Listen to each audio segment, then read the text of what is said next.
So we will now move on to the next session, which is chaired by Sarah Attwell. Sarah is a former chair of the BXC's governing board. She is joint program leader for Chinese medicine at the College of Integrated Chinese Medicine. And she is adamant that our profession is so much richer because we have such a diversity. Sarah, welcome and thank you for chairing the next session. I hand over to you. Thank you very much. Thank you. I was very excited to be invited to chair this session because one of the things I love about Chinese medicine is its huge, deep, rich history and the diversity that's come from that. China is a vast place. 5,000 years is a vast amount of time. And it's wonderful that so much has evolved in that time and that contributes so much to our profession, including the diversity within it. So I'm very excited today to welcome 5 practitioners of various styles of acupuncture. And we'll be talking about the similarities and differences between the styles. One thing to say about something that we all have in common is we're all BXC members. So we all have the same high standards of practice, the same backing of clinical efficacy. We all practice holistically and we all draw on the rich tradition of Chinese medicine. So that's the basis that we have in common. And now we'll look at some of the exciting diversity between us as well. So if I can just invite the speakers to introduce themselves one at a time today. And we'll start with Stephen Birch, who practices Japanese Meridian therapy. Stephen. I do my presentation first, okay. I practice Japanese style acupuncture not for any political reasons or any belief systems. It's because when I started studying acupuncture, I learned Chinese style acupuncture from an old Chinese fellow in Boston. And then from Ted Kapchik, I learned TCM. And as a second-year student, we had to needle each other in 1981. And I discovered to my horror that every time I was needled, I fainted. And I realized I'm not sure I can do this stuff because I don't like the feeling of the needle. It doesn't feel right. And then towards the end of the second year, Kiko Matsumoto was doing a Friday evening lecture. And when she demonstrated needling on me, I didn't faint. And I thought, oh, well, I'm going to do this stuff because I'm a wimpy Brit. This fits me better. So I mention this story because it gives you a clear distinction between some of the differences of Japanese acupuncture and other styles of acupuncture. It's very, very light. The approach is very light. After that initial encounter, I started studying Japanese acupuncture. I started going to Japan, and I found that acupuncturists in Japan have nothing to do with herbal medicine, and this is actually a law since 1870. If you want to practice herbal medicine in Japan, you have to be a medical doctor. So most acupuncturists are not medical doctors. Consequently, the kind of thinking and theories that you have in TCM and some of the diagnostic methods are really foreign to acupuncture in Japan. It's a very different approach. And also, because of the way acupuncture developed in Japan, there's much more emphasis on palpation, in part because there's been a strong theme since the late 1600s of having blind practitioners in the field. And something like 20% of the 90,000 acupuncturists in Japan are blind or sight impaired. And blind people much more emphasize palpation and touch rather than theory and studying complicated things. Okay, so also acupuncture has been influenced more by massage traditions than by herbal medicine. So there's a very, very strong emphasis in Japanese style acupuncture of palpation. And I like that because if I feel it, I know it's there. Whereas if I don't feel it, I have to analyze and think about what I'm talking about. And with my degree in philosophy, that makes me not very practical. Whereas when I touch it, I'm much more practical. So it fits me, my style of practice better. And Another feature of Japanese acupuncture is that there's a very strong recognition of diversity, especially since the 1950s, after licensing was established in 1948 by Douglas MacArthur as the occupying general in Japan after the Second World War. Acupuncture is licensed separately from moxibustion, and they're both licensed separately from massage. Many practitioners have all three licenses, but some only have one.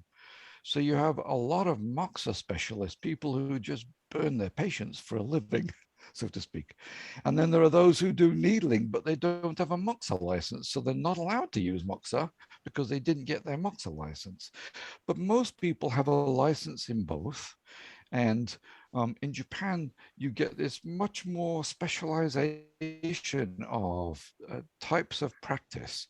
And with specialization, there's a lot of attention to modifying the technique to make it more effective in that person's hands.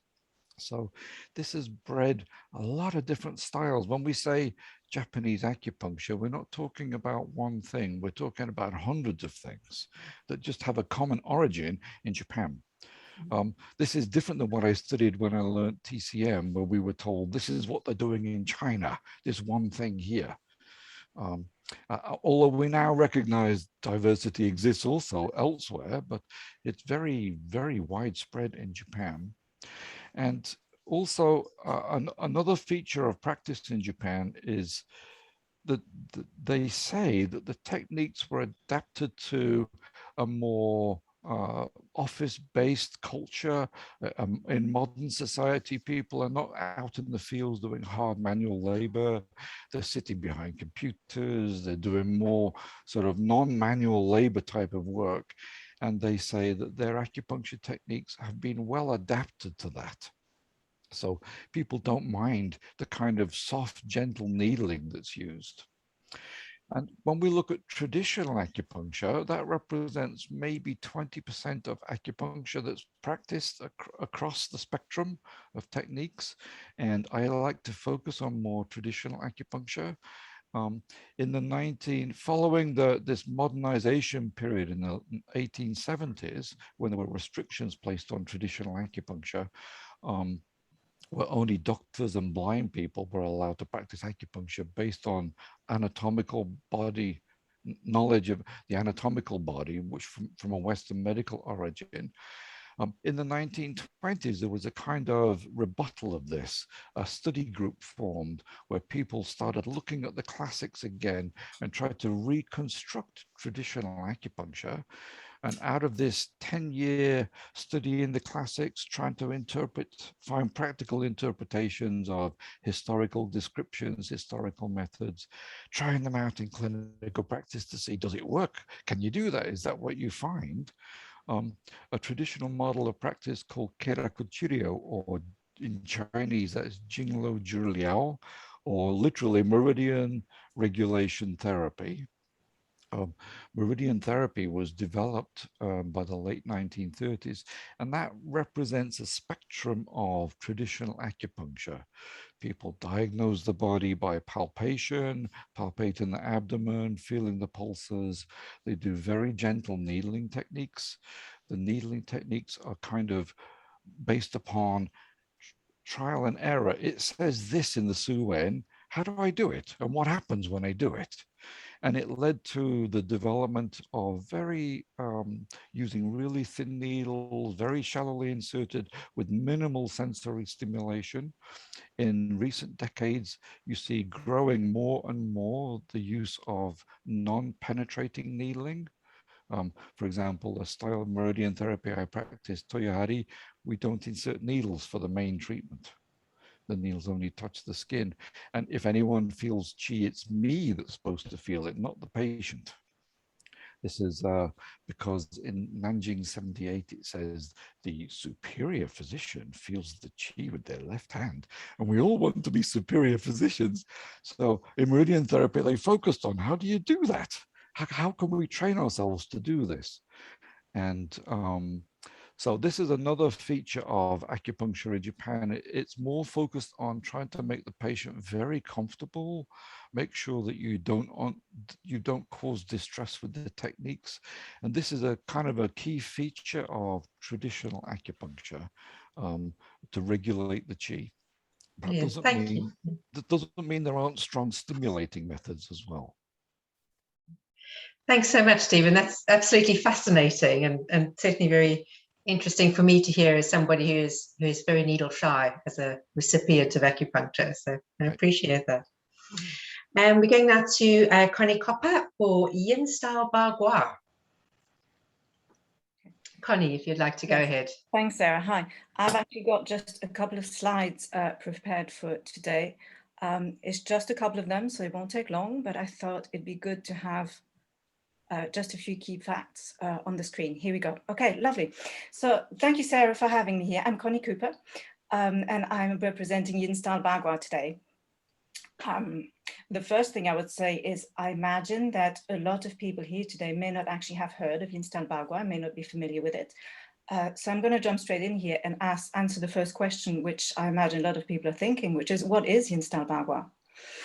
Now, what Yin Style Bagua is not, it's not a collection of diagnoses or a collection of point prescriptions or a collection of treatment protocols as such.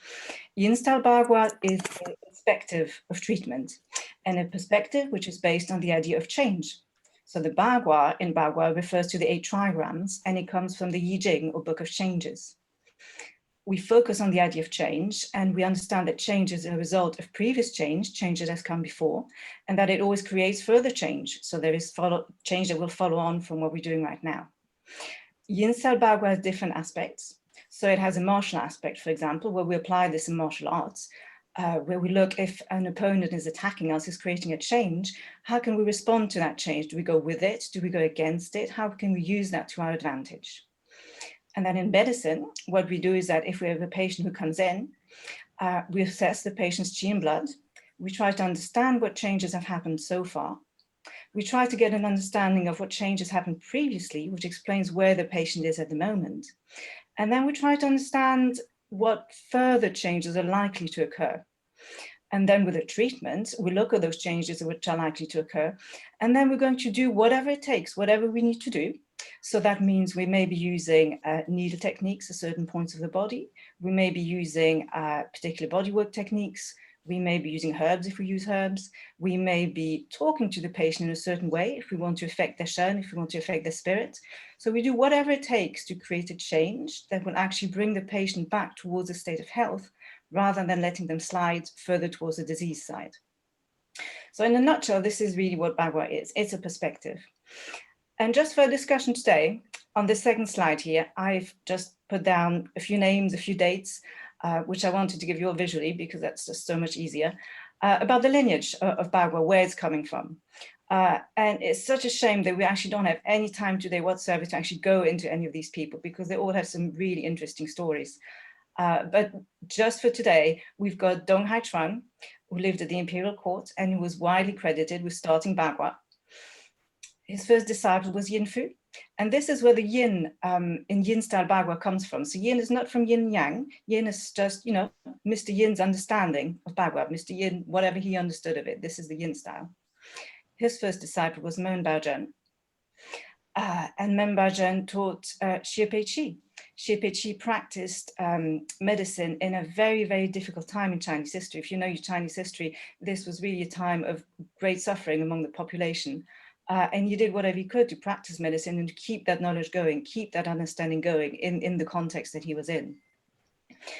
And then we have Andrew Nugent Head, who moved to China at age 18 and spent 28 years there studying the Chinese arts, studying martial arts, studying the medicine aspects.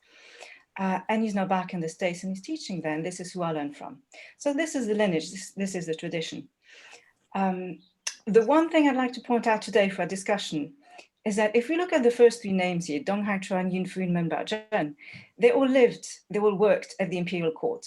And we've got to take a moment here to try and imagine a little bit what that would have been like.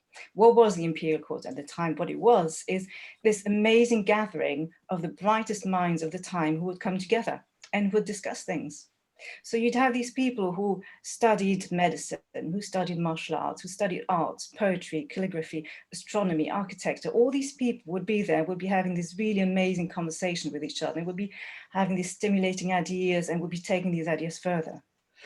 And I think that's actually really important for our discussion today, because if we're talking about tradition and diversity, well, the diversity is the tradition. I mean, certainly in terms of Yin style Bagua and in terms of a lot of Chinese thinking, there's always been this tradition of bringing in different perspectives, bringing in other ideas, having people discuss things and creating, you know, better perspective, more detailed perspectives from there. So that's always been the tradition, and I would say let's keep going with that. Let's carry on with that, because that really is the best way to make sure that everybody benefits. Okay, thank you, Sarah. That's all I'm going to say for today. Thank you very much, Connie. It's absolutely fascinating. I'm thoroughly enjoying this. Right, next we have Roisin Golding with Stems and Branches. Roisin. You're on mute at the moment, Roisin. You're up on your unmute that. There we go. Okay, so I thought I would just introduce some of the basic, well, actually the basic concept behind stems and branches. And the basic concept is that time is an organizing force in human physiology and in health and in illness. And actually, Western medical scientists have now come to the same conclusion. They write that internal biological clocks play a role as regulate temporal pacemakers in practically every function in every living species. And so stems and branches is really a shorthand for time in all its different aspects. People are familiar with it with the 60 cycle counting method for hours and months and years, etc. But actually, when we talk about stems and branches acupuncture, we're not just focusing on that short counting period, which are just 2-hour periods or, you know, 1 month period, whatever it happens to be. But it's actually time that affects everything, you know, so that the divisions of yin and yang are actually divisions of time, and they're associated 5 element associations and quantities of qing blood are all time based. You know, everything descriptors of these things are coming from their association with time. Also, of course, you know, the fact that yin qi specifically flows according to the clock in Chinese medicine through the meridians, but also the flow of wei qi, you know, which starts from bladder 1. You know, it's all got a very, very specific time component. Even the tendinomuscular meridians each have an abundance of flow in particular months of the year. So right across the board, to the number of points in the body, to the number of meridians in the body, it's all a way of kind of bringing in this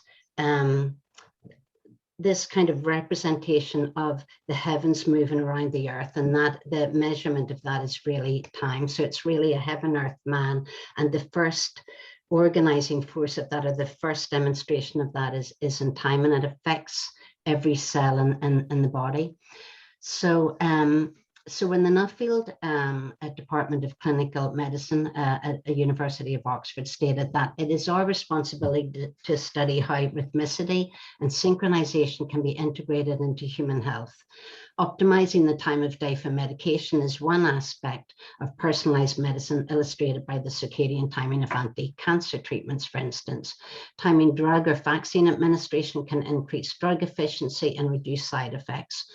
And they're not really far from Chi Po's thinking, who also stated that the physician should await the right moments regarding the movements of the sun, the moon, the stars, which is basically time, and the energy of the 4 seasons and the 8 seasonal dates. And as soon as the right moment arrives relative to the stable state of energy, acupuncture treatment should begin. So actually, there's a lot of similarity in approaches, but of course, Western medicine really looks at the microcosm, you know, the clock genes, and, you know, whereas we're really looking at the microcosm within the macrocosm.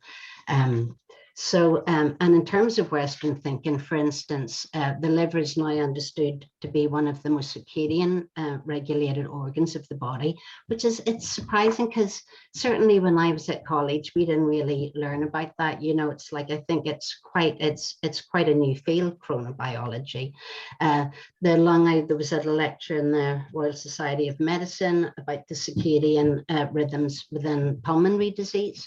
And the professor there just stated quite simply, lung is a circadian tissue, you know, and as are macrophagy, as are epithelial cells, and all sorts of things. You know, when there's a circadian clock that regulates timing of LH surge, TSH, you know, thyroid stimulating hormone, T3, glucocorticoids, and testosterone, and even one specific clock gene, with female one, it's a clock gene, is essential for fertilization of the egg. So timing is actually really crucial.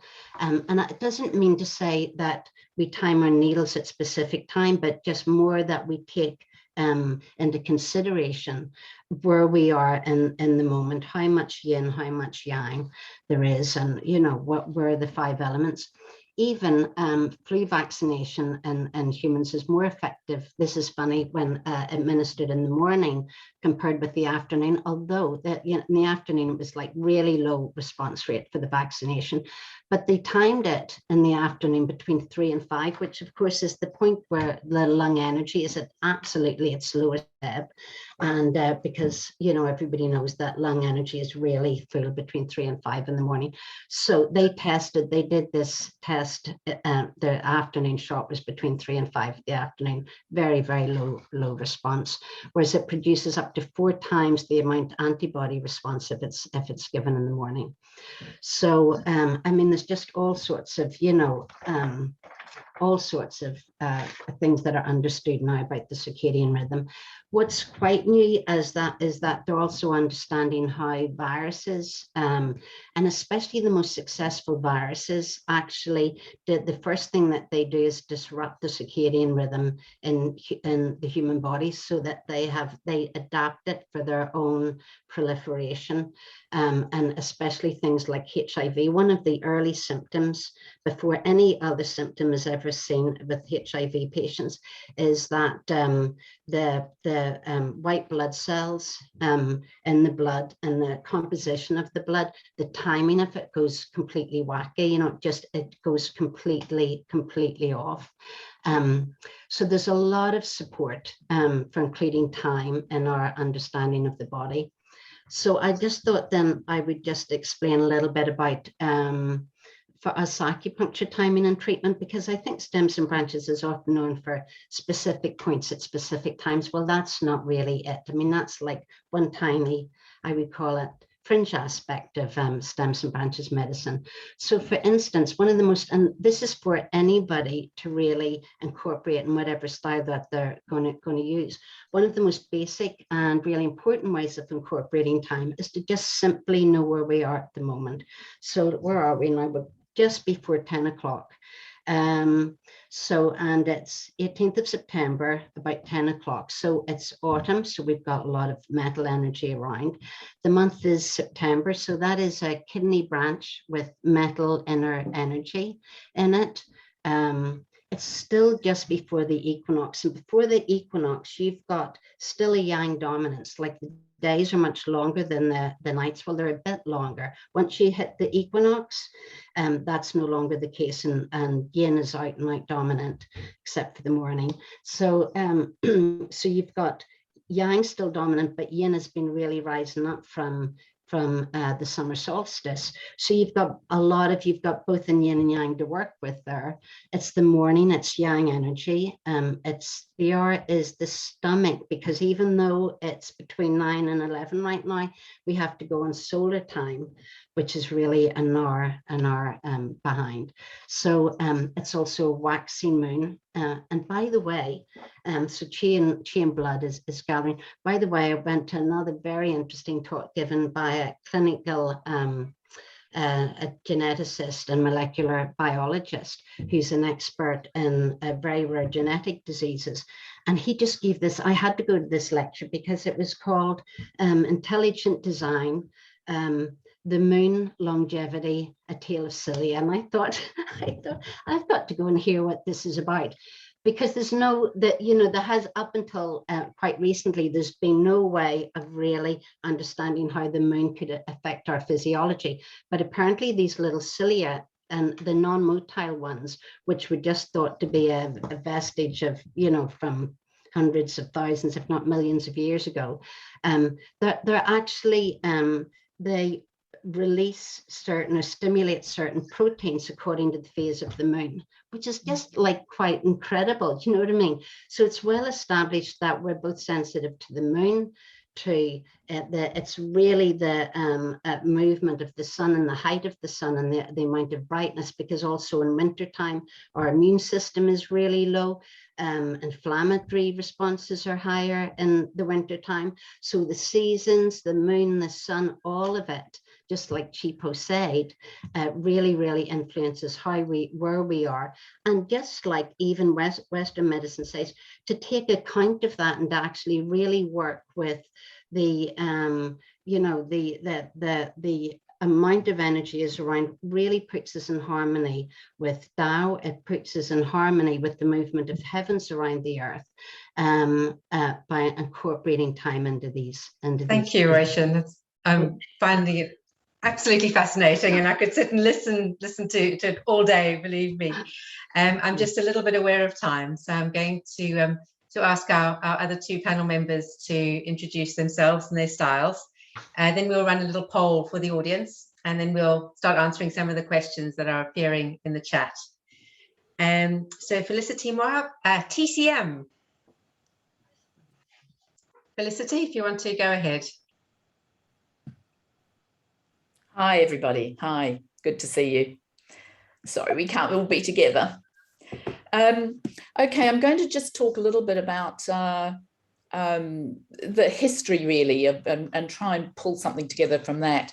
If we look at the history of Chinese medicine, it's really one of heterogeneity, plurality, and it's permeable to outside influences of time and place, and politics and culture and technologies. And so this talk is an attempt to show how those influences have helped to shape Chinese medicine as we know it.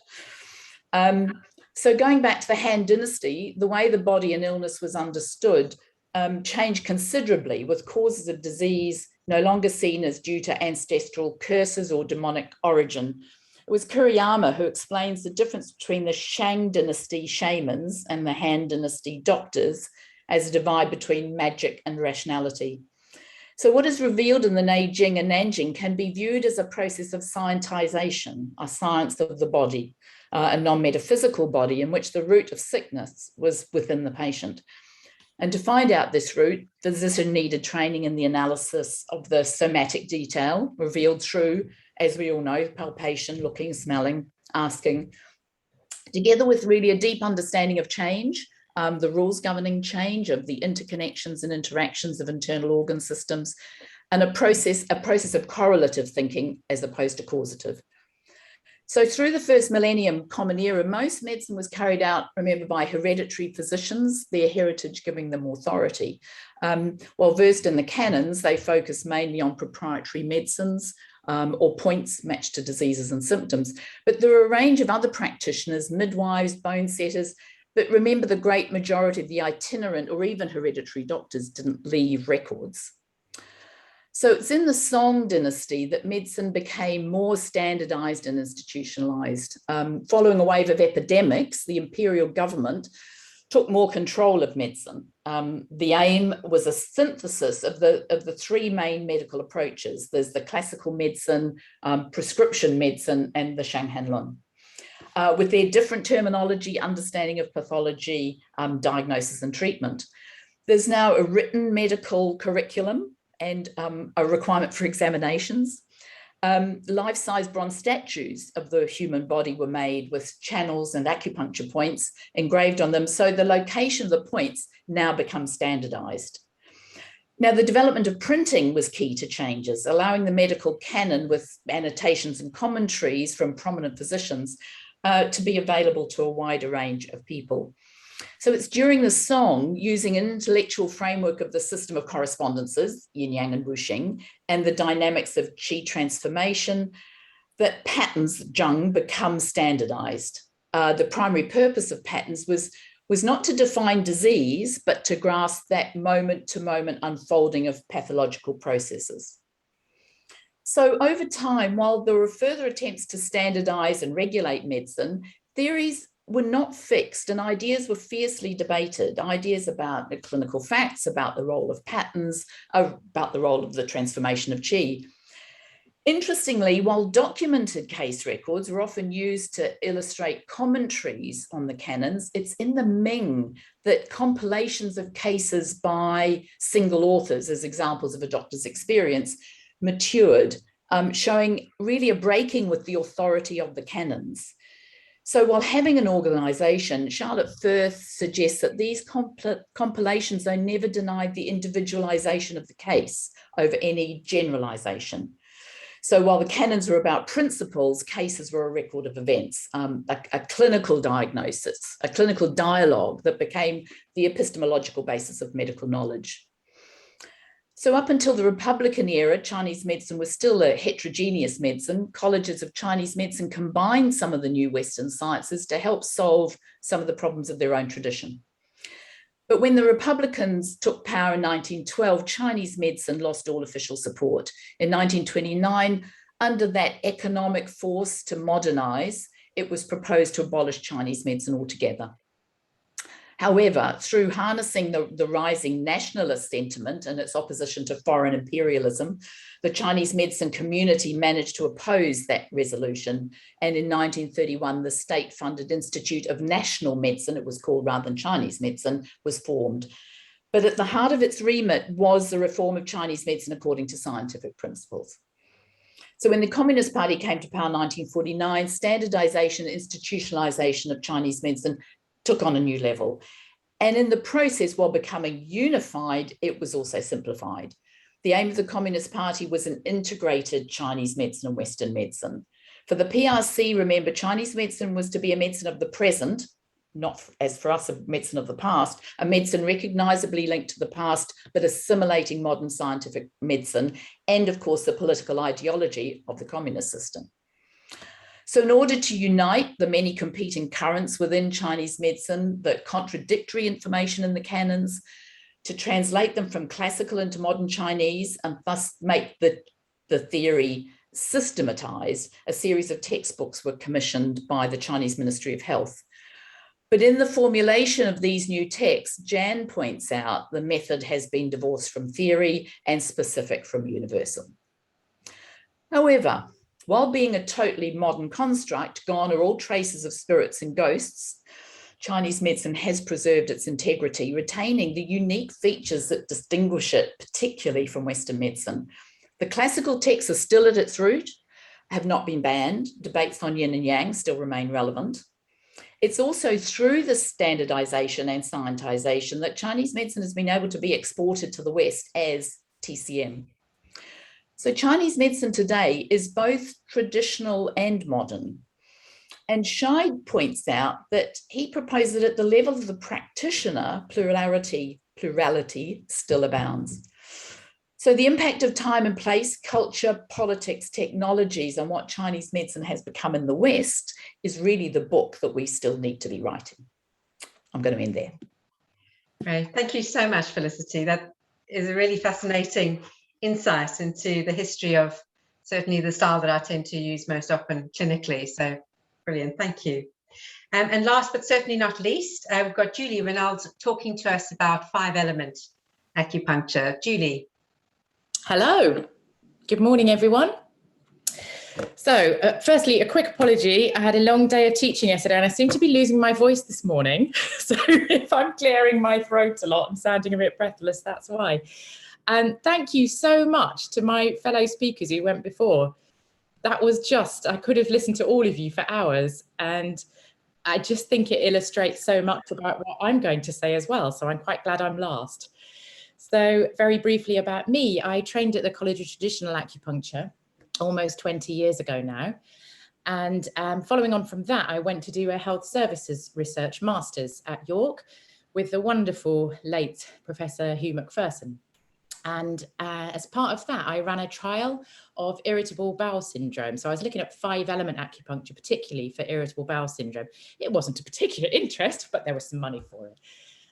It was a fantastic trial. The participants responded marvelously, and it led to a larger trial that Hugh conducted up in York. And hopefully I'll get a chance to say a bit more about 5-element research later, because I've just actually realized I might be the only person I know of, maybe in the world, that's conducted 5-element acupuncture research aside from case studies. So hopefully I can say more about that. So after teaching at CTA for a few years with the lovely Jen Wade, I set up the Acupuncture Academy. And that was back in 2011 now that we started. So we're on our 10th anniversary, and we have around 100 graduates today. And I see some of our graduates and students are here with us today. So hello, everyone. Thank you for coming. So in a potted history, I've turned to Peter Ekman, who was very interested in the development of what he called Leamington acupuncture, which is another way of describing 5-element acupuncture. The reason why is because J.R. Worsley, who really pioneered this style in the UK, started teaching in Kenilworth, Leamington and Warwick area. That's where our college is today. So Peter Ekman suggested that where TCM developed under the guiding light of dialectical materialism, rejecting those historical aspects of traditional Oriental medicine that reflected spiritual issues, especially practices and attitudes derived from the shamanistic roots of traditional Oriental medicine. Fascinating, because that really follows on from what you were saying, Felicity. So he says, so 5-element acupuncture, in contrast, that incorporated all those kind of aspects of traditional Oriental medicine which were rejected by TCM in China. And of central importance in that regard was our focus on spirit. So if I was just going to sum it up in one word, 5-element acupuncture is spirit. And to us, that's just our highest aspects of ourselves, that aspect that makes us a unique being. The most young, the most insubstantial aspect of ourselves is our central importance. And that is reflected in the classics. And I probably don't have time to read out the quotes that I was going to. So I'm going to move on to saying closely tied to this emphasis on spirit is a recognition of the importance of the mind and emotions. Again, because they're all at the more young, insubstantial level. So the mind, the emotions, the spirit are our focus and their role in our health and well-being and in disorder and dysfunction. So our focus in diagnosis and treatment is to help our spirits express themselves through the blood, through our chi, through our essences, transforming emotions into virtue. And we do that primarily through what we call deep level, the fundamental transformations of life through 5-element treatment. Our initial process is to clear blocks to treatment. So this is a big thing in 5-element acupuncture for people that are unaware of it. And I have to say, I feel they're our secret weapon. They are fantastic. So after that, once blocks are cleared, we've kind of got the chi where it needs to be. We then focus on really building and nourishing what we call the causative factor, or the CF. So that's choosing one of the 5 elements to focus on to get to the root of the person, so we can really help them function the best that they can be. I didn't know J.R. Worsley personally, sadly. He was obviously a bit of a shaman himself, from what I understand. But his work obviously has been taken forward by us, by his widow Judy worldwide, by Nora Franklin, our own tutor Guy Kaplan, back into China, as well as in the UK. So my first experience of kind of leading figures in this particular style of acupuncture was through when I trained Ken Schifrin, Nikki Bilton, Celia Tudor-Evans, Alan Hexton, and so on. Now, the interesting thing is, by that time, our training also included 8 principles diagnosis, vital substances, dysfunction of the officials or syndromes, the 8 extraordinary vessels, and so on. So it's kind of a weird situation, the history of 5-element acupuncture, because in many ways, our current situation, I think maybe some people still see us as a bit niche. We're kind of on the airy-fairy end of the spectrum, but we are the second most popular, I believe, practiced style in the UK. But actually, it's kind of a bit of an anachronism, I think, because, and we probably have more in common with people like you, Sarah, and many of those wonderful Reading graduates out there now, in that obviously we, as a college, and when I trained, the BACC education guidelines, taught a broad spectrum of theory and practice. So from my perspective, having knowledge of the function and dysfunction of officials, the yin and yang differentiation, the state of qi, blood and essences, I can't separate that from my goal of facilitating the deeper level fundamental transformations of life, the 5 elements. So to me, I wouldn't even call it integrated. That's part of me as a practitioner. So yeah, so it's quite an interesting debate, I think. So the 5-element model helps us describe the conscious and unconscious motivating forces of an individual's being. It provides us what's lovely with a model of health, as well as a way to qualify the deviations from this. So the 8-principle model suggests the kind of relative nature of the physical body and how that interacts with the environment. So that addresses the given manifestation at a moment in time, whereas we're looking at kind of the unconscious motivation of that manifestation. That makes sense. A bit too early in the morning. But Lonnie Jarrett puts it like this. When I was young, I used to sit and watch the wind blow the trees. Up to a certain age, I remember thinking the trees moved of their own accord. Eventually, I realized that the wind, although invisible, was influencing the direction the trees moved. Soon I began to wonder, what moves the wind? I see the 8-principle system as describing the nature of the forces of life that interact in a causal way with the body.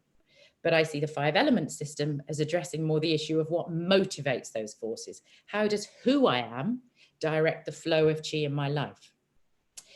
So I think probably I'm running out of time, so I'm going to sum up. We are going to need to move on. How he describes the 5-element side is we're looking for the diamond buried in the patient's depth. So as practitioners, we're kind of clearing the trash to get to the diamond. So our focus is on who the patient is rather than what's wrong with them. However, the detail on what is wrong with them is also important, and we expect to see that change. So finally, I just wanted to acknowledge the works of Claude Lahr and Elizabeth Rochette-de-la-Vallée, Dennis Wilmont, Laurie Deschar, and of course, Lonnie Jarrett, as I mentioned, in being very influential in what we do. So I'll quickly. Brilliant. Thank you very much. Thank you. I just wanted to run a quick poll before we have a slightly broader discussion to find out a little bit more about who's listening to all of this, so that we know how we can answer your questions. So I'm just going to launch a poll on your screen that asks, what style of acupuncture do you rely on the most in your practice? So it shouldn't be reply, it should be rely, sorry. So can you see the results appearing on your screens, just out of interest? No, okay.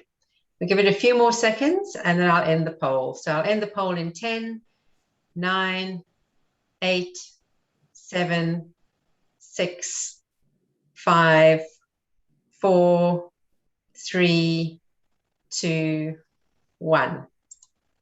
Okay, let's share the results. Right, so we have TCM at 45%, 5 elements at 39%, so quite close at the top. 4% each for stems and branches and Japanese meridian therapy. We have a wonderful 1%, Hey, who I think may well be Conny herself, practicing Yin Style Bagua. And then we have 6% of our attendees practicing something else, which is very interesting. So thank you very much. That is, I'd love to know what the something else is. It's, if you type something else, if you could pop in the comments what it is, I'd be fascinated. That would be great. Okay, so what I'd like to invite you to do now is to submit questions on the chat, and then I'll direct those around our speakers. Right, so we have 2 questions already. No, we have 3. Oh, we've got quite a few questions. Okay.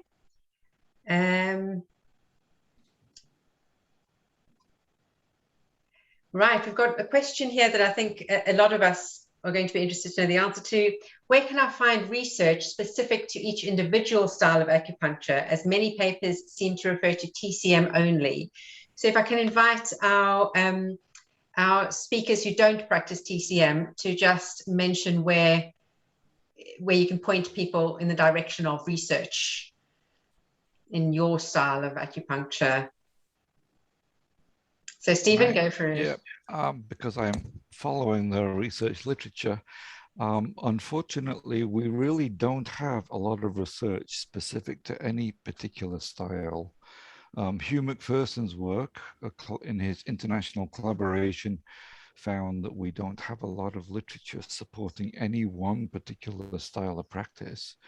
And something like TCM style has been most researched, but there's very little in other styles. So in Japanese Meridian therapy, there may be some publications in Japan, but most of my teachers don't do research. Most of my colleagues don't get involved in this in Japan. So I think we'll see very little of it. Okay, thank you. Julie. Hello. I wonder if it's possible to share my slides. Or I can, it's fine. Okay, is that, I don't think I can share them, so perhaps Absolutely if fine. you do. It was just Helen said that she wanted to, it's no problem. If it's okay with you, I'm just really quickly going to share this. I know how busy we are, but I'm just very conscious that nobody gets to see this stuff. So, okay, can you all see that okay? Yes.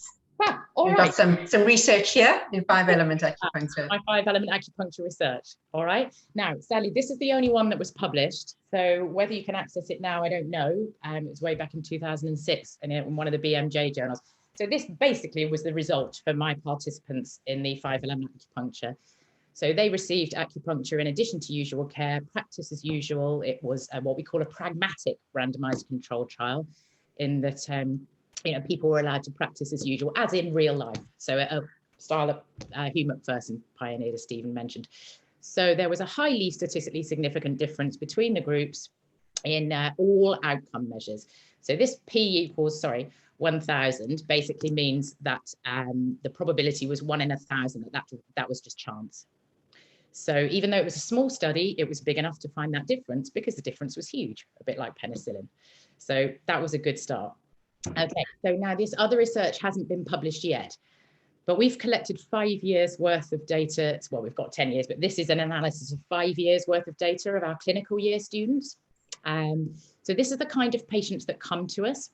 So this is data over 1,500 treatments, a lot of data. You can see that the most of them come for musculoskeletal problems. Can you see that? So that's in common with all of us, right? So that's the kind of patients we get, secondarily psychological, neurological, and so on.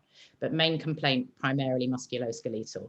And primarily here you can see 47% have had that complaint for over 5 years. And again, this is just representing, I think, typically the patients that come to all of us, right? So largely musculoskeletal, emotional, had it a long time. By treatment 5, 91% of patients had improved symptom 1, 88% symptom 2. You can read that, all good news. Now this is interesting because I was able to compare our data, so I'm going to have to swizz your pictures out of the way so I can see this properly, with 5 other colleges' amalgamated data, which was presented by Mark Bovey way back at an art conference. So the graph on the left, backed by Gray, that's the score change from amalgamated data from 5 other colleges, don't know who they are, at that time. So you can see there, now this is a MIMOP, that's a measure yourself medical outcome profile, it's a 0 to 5 score. 5 is as bad as it can be. You can see the patients start off pretty bad and they come down the scale. By the 10th treatment from all those other colleges, they do well. Now this graph on the right was our patient data, and you can see that they've actually done a little bit better. And actually we only measured 1 to 5 treatments. I mean, obviously they could have gone downhill if we'd measured a further 5 treatments. I don't know, we might have made them worse, but it's good news. So at the bottom, you can see there, the average score change for 5 colleges on this MIMOP scale was 1.28. That's clinically significant. The patients would have noticed a difference. That's a good result. But our score change was nearly 2. So I'm pretty proud of that. Brilliant, thank you. So I'm really sorry, not quite finished. We also ran a mental wellbeing study for students, and this was for university students around Warwickshire who came. They had 8 free treatments, and again, they had absolutely phenomenal results. You can see the scores there, nearly 3-point changes in the MIMOP scale.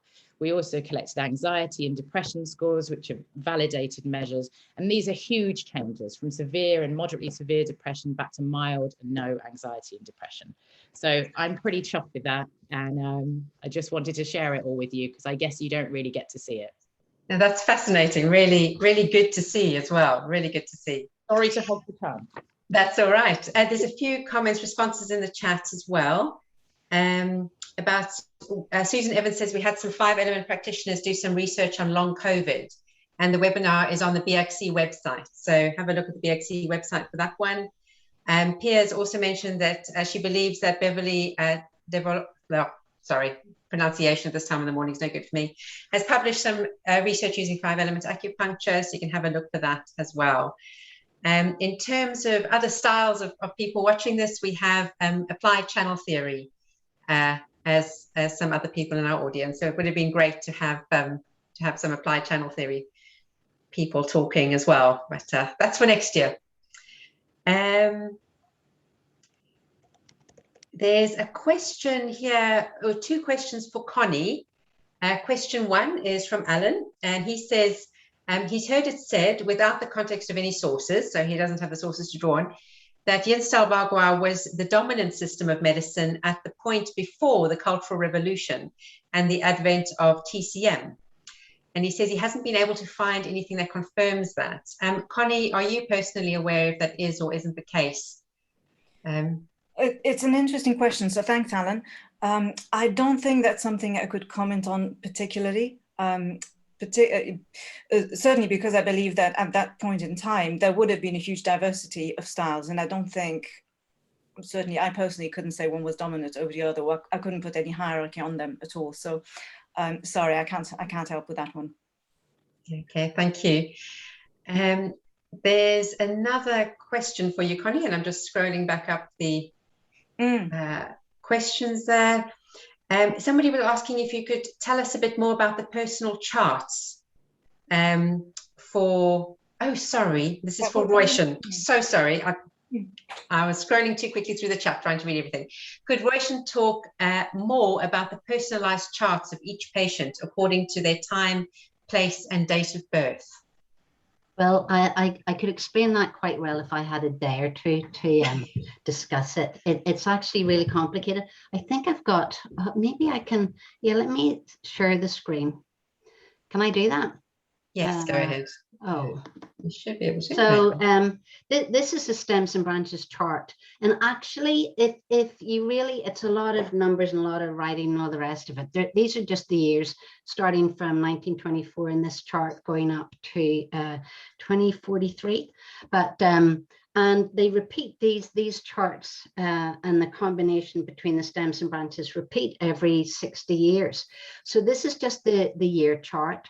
And it is actually really straightforward. When you see on 1, 2, 3, 4, 5, on the 5th column from the left, you'll just see it's the clock starting from the gallbladder going right the way through to the triple heater. And these are the month and year branches as well as the Chinese clock. So it's not actually different from the Chinese clock. And the energies, the inner energy is again, they go in the 5 elements within earth, harmonizing between each element. So when it starts with water, then there's an earth, and then 2 woods, and then an earth, 2 fires, and an earth, etc. And these are the inner energies. The Su Wen, I forget which chapter, but anyway, it states very, very clearly that when the day is divided up into seasons, so midnight, and midnight being the central point of what it relates to winter, midday relates to summer, etc. So that's where these inner energies come from. On the right hand 2 columns, you've got guest heaven and guest earth energies, and these energies are just simply the 6 divisions, and the guest heaven dominates the first half of the year, the guest earth dominates the second. Well, actually the guest heaven dominates the entire year, with guest earth dominating the second part of the year. And you've got the stems interacting with the great movements. So you get this combination. This is actually really difficult to explain in any short period of time, but you've got these peculiar charts with Chinese medicine with stems and branches, where you've got like gallbladder interacting with earth, and then on its unlike chi, you've got the spleen also interacting with earth. That would be stem 1 and stem 6. And again, you've got in stem 2 the liver interacting with the colon within metal. Last year was a very, very strong metal year, which is described as killing, withering, you know, deprivation. It's just a horrible year, because it was kind of like fighting a lot with the Shao Yin. If you look up at 2020, and it's on the first row of years, and you'll see 2020 there, you'll see it's under the colon metal. That's colon. It's a really strong metal, very drying, very killing energy. And it's got guest heaven Shao Yin. So this fire comes to the rescue of, because metal, if it's a really strong stem year, then it really kind of dominates over on the curse cycle on the wood element. And then you've got the sun of that, which then comes to the rescue, and which that happened with COVID. You got this really strong fire, inflammatory response, heart problems, and all the rest of it. Also, you could see the effect of the heavy metal really over controlling wood for some poor people, where, you know, they had strokes, they had lack of movement, they started getting paralysis after severe COVID, and also there's a lot of discussion within the Parkinson's neurologists. They're really worried about long-term effects because of this loss of smell at the very beginning of COVID, which is also linked with neurological disorders, particularly things like Alzheimer's, and particularly Parkinson's. I'm so sorry to do this to you again, Roisin. I could genuinely listen to you all day. I'm completely fascinated, but it makes me want to answer that, but you'll get an idea. Great. And it makes me want to move on to the last question that we have time for today. And our answers are going to have to be literally 5 seconds each. And people are asking where we can go for more reading on all of your styles of acupuncture. So Roisin, if you can name one book that you can refer people to for an introduction to stems and branches, that would be great. It would have to be my book. so it would, because I think it gives very good overview. So it is The Complete Stems and Branches, Time and Space in Classical Acupuncture. And you can get it from moondancepublishers.org website and order it online. And it's a lot cheaper than it ever used to be on Amazon, which was dreadful. But anyway, yeah. Great. Well, I'll be clicking on Amazon shortly after this call and buying it, that's for sure. moondancepublishers.org. Great. Thank you, Moondance Publishers. Stephen, you're the best book for us to get an introduction to Japanese meridian therapy.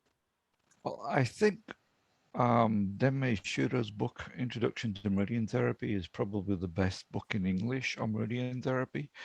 But I think again, I don't mean to push my own book, but I wrote a book 22 years ago, Understanding Acupuncture, where I attempted to capture a kind of a world history of acupuncture rather than describe one style, and show where things come from, how things develop, what kind of influences might have helped give rise to these kind of treatment systems.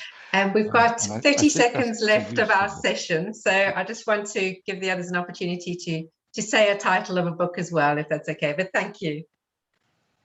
So Conny, one book that would introduce us to Yin style Bagua?